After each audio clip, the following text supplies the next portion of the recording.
Hello, good morning. Alam nyo, storytelling tayo. Na-confine ako, di ba? At diagnosed of diabetic.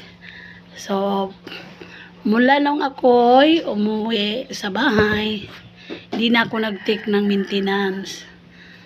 By the grace of God, so, nag-take ako ng Usana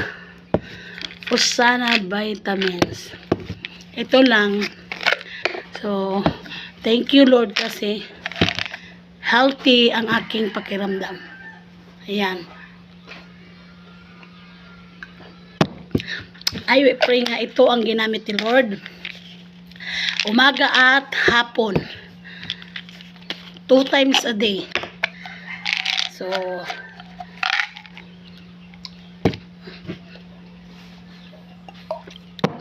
ayan lang.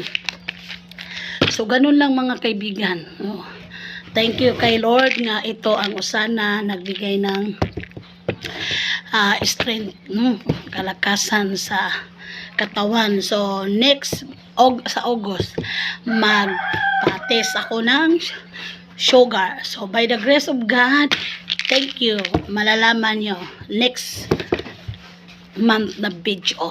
God bless. I love you all.